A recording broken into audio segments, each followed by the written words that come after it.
Good morning. Ito pong inyong kaibigan kay Jesus, Brother Manny Bautista. Minsan pa ang salita ng Diyos ay aking po isi-share sa inyo. Tayo po ay magbabasa ng talata ng Biblia. Meron akong hawak na Biblia.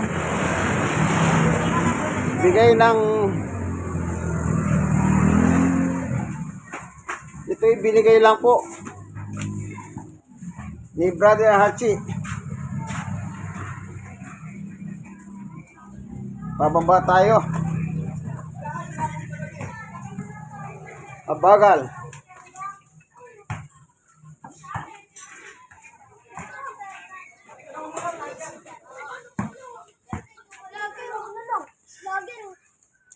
Ang kabataan, mahilig sila sa basketball. Maganda yan.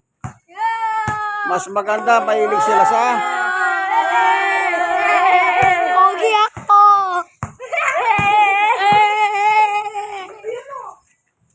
masaya sila.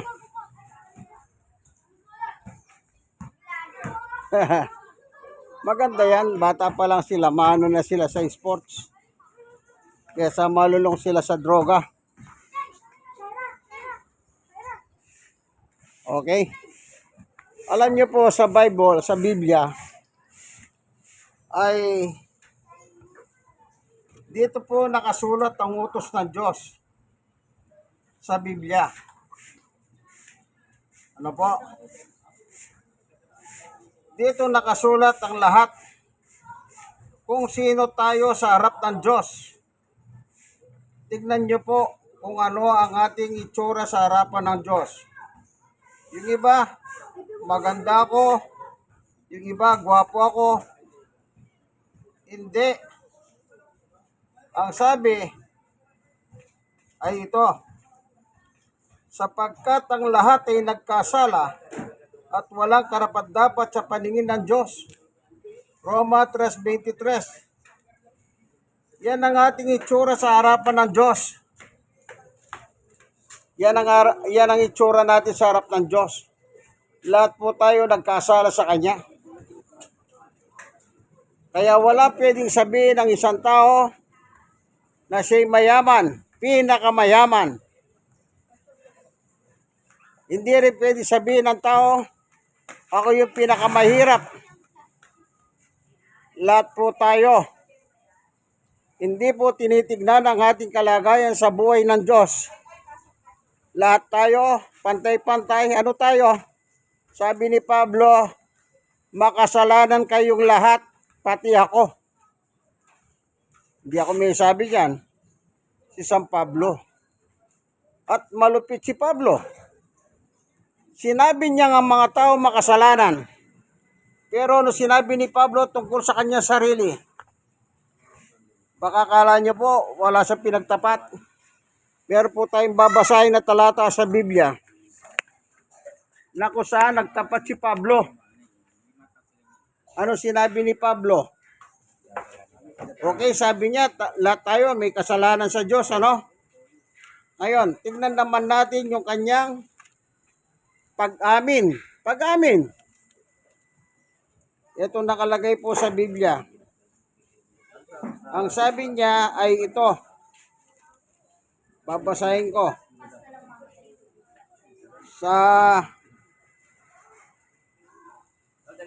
Meron nakalagay kasi rito ng kanyang sabi ay ito. Sabi ni Pablo, unang Timoteo 1:15, at ako ang pinakamasama sa lahat.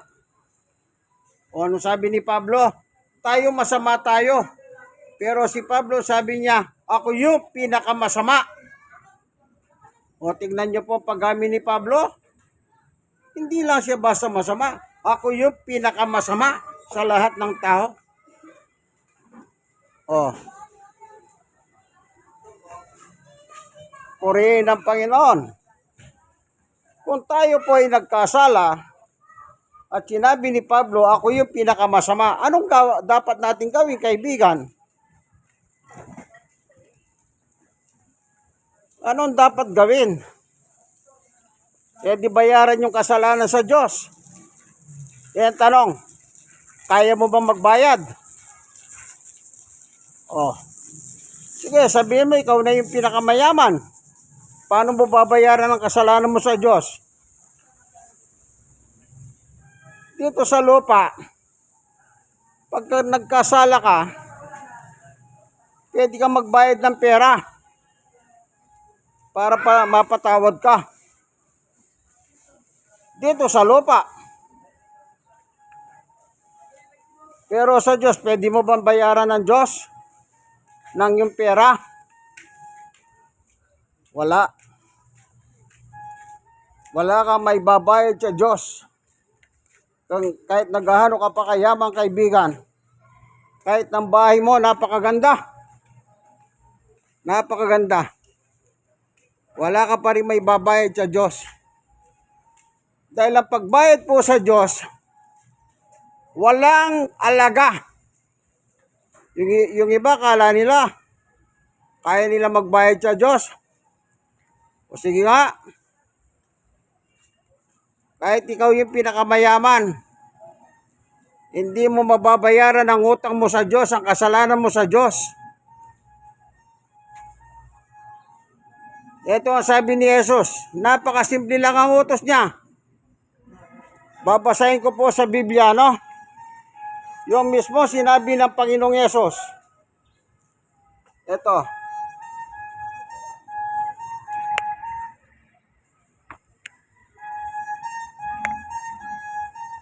Ayan. Meron akong hawak na Biblia, bigay ng International Gideon. Yung mayayaman na mga Kristiyano sa ibang bansa, sila po'y namibigay ng Biblia. Nagpalimbag sila ng Biblia. Ito po, Gideon International ito. Ito lang, madali pong bayaran ng utang sa Diyos.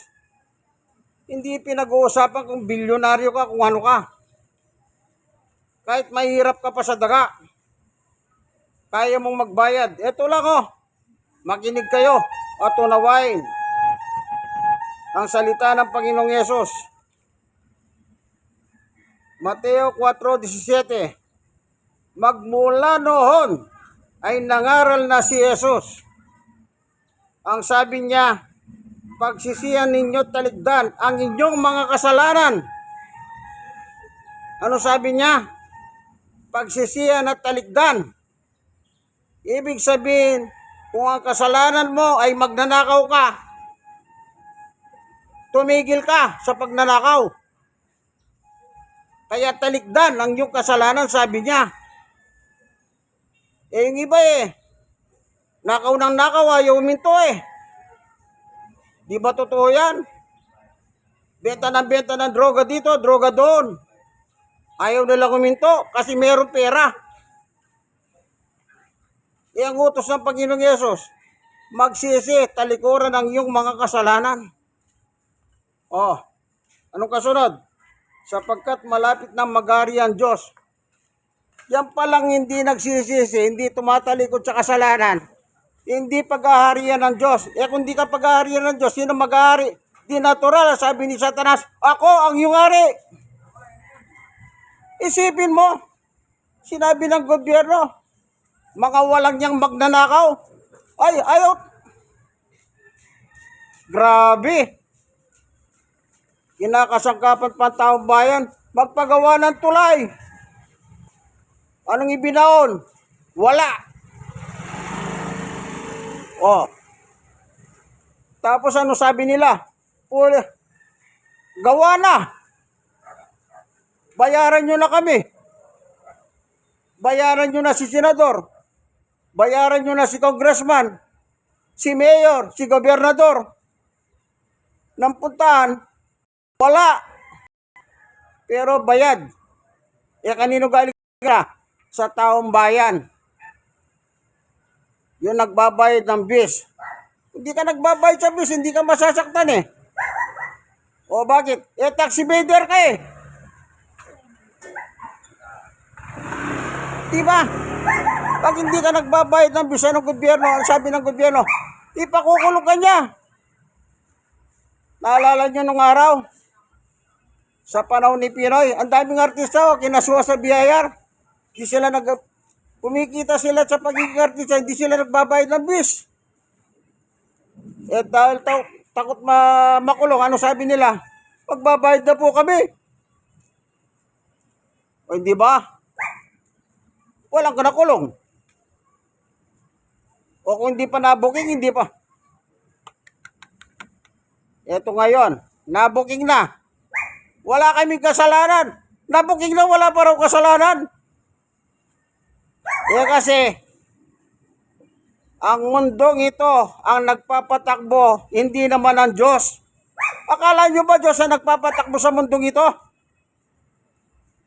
Oh, si Satanas ang nagpapatakbo. Kaya yung mga tao, imbis po magmahalan, anong ginagawa ng tao? Nag-aaway. Nag-aaway saan? Sa pera, mukhang pera. Di ba totoo yan? Sige po, magandang umaga.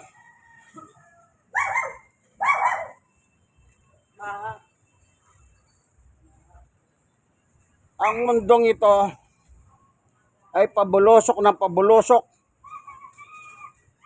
sa impyerno. Wala na po.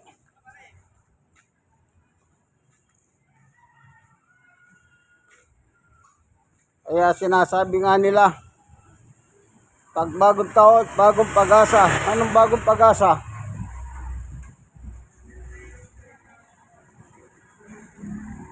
Anong bagong pag-asa sinasabi ng mga tao? May pag-asa pa raw.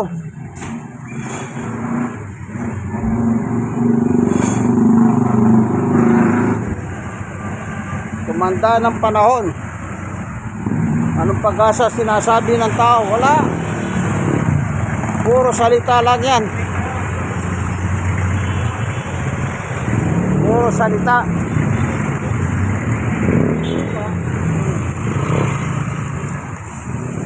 Tatawid tayo kaya tayo nakahinto, ano? Kasi pagtawid natin, medyo marami ang tao rito.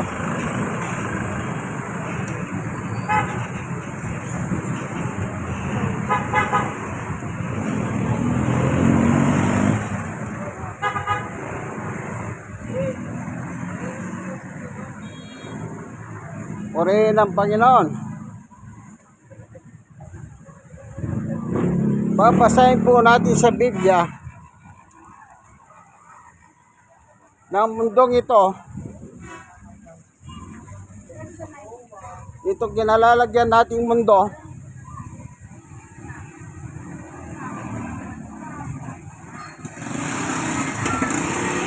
ang nag-aari si Satanas. O ang nagpapatakbo si Satanas. Tignan po natin ano, meron po nakasulat kasi. Ganito po sinasabi ni Juan. Ano po, babasahin natin. Tunga!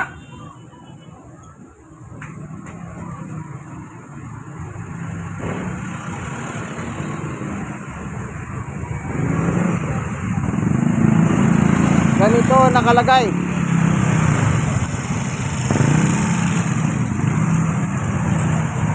Babasahin po natin. Ang buong sanlibutan ay nasa kapangyarihan ng dyablo. Kaya kahit anong gawin ng tao, napakahirap para magbago sa isang tao.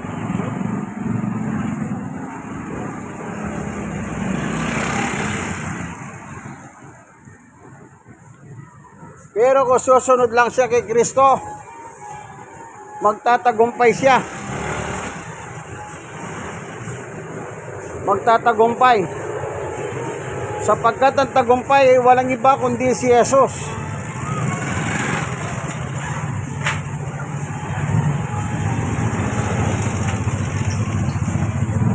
Ang tagumpay ay walang iba kundi si Jesus.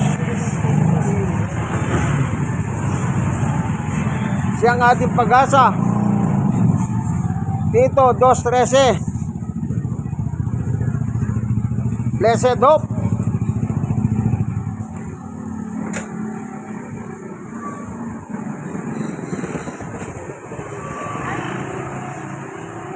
Magtatagumpay lang po ang tao kung isusuko niya kanyang buhay kay Jesus.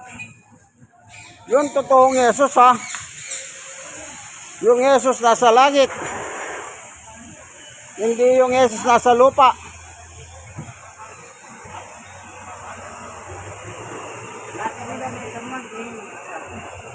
Tandaan po ninyo,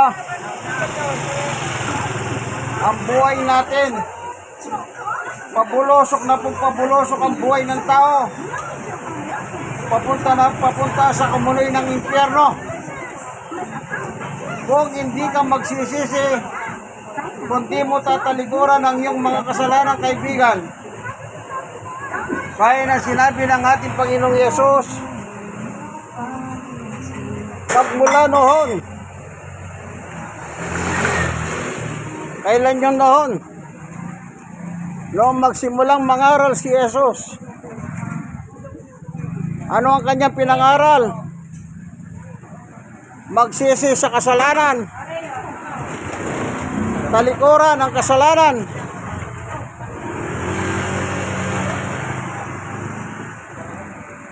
Kung hindi gagawin ng tao yan,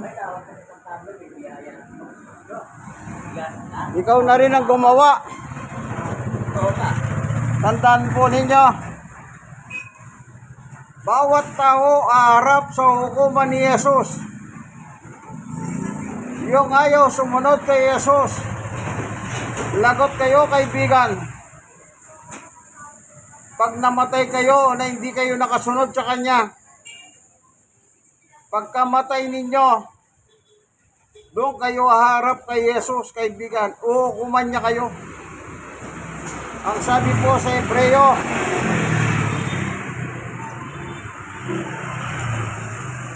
ang sabi niya,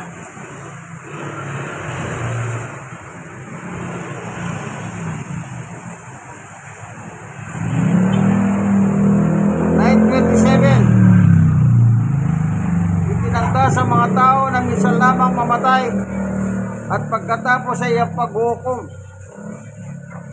Kaya habang nabubuhay ka, kaibigan, binibigyan ka ng pagkakataon ng Panginoong Yesus na magsisi sa iyong kasalanan at talikuran ang iyong kasalanan.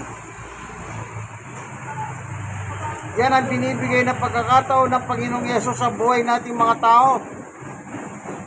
Pero pag inabot tayo ng kamatayan na hindi tayo sumunod sa Kanya, ano ba yung utos ni Yesus? Ulitin natin, basahin natin. Mateo 4:17. Magmula noon, nangaral na si Jesus. Ang sabi niya, pagsisihan ninyo, taligdan ang inyong mga kasalanan, sapagkat malapit nang maghari ang Diyos. Kaibigan, mahirap ba ang gusto ng Panginoong Yesus? Hindi. Aminin mo ang kasalanan mo sa Kanya. Kapag inamin mo ang kasalanan mo sa Kanya, anong sabi naman ni Juan? Napakaliwanag ng kanyang sulat. Ganito po ang nakatala. Kapag inamin mo ang iyong kasalanan, unang Juan 1:9. Ito, kung ipapahayag natin ang ating mga kasalanan, maasahan nating ipapatawad sa atin ng Diyos ang mga ito, yung kasalanan, at lilinisin tayo sa lahat ng ating kasamaan sapagkat siya'y matuwid. Lilinisin tayo, kaibigan, marumi tayo sa paningin ng Diyos. Marumi tayo. Kahit nagkahano pa kabigat ang kasalanan mo, Isayas 1:18-19.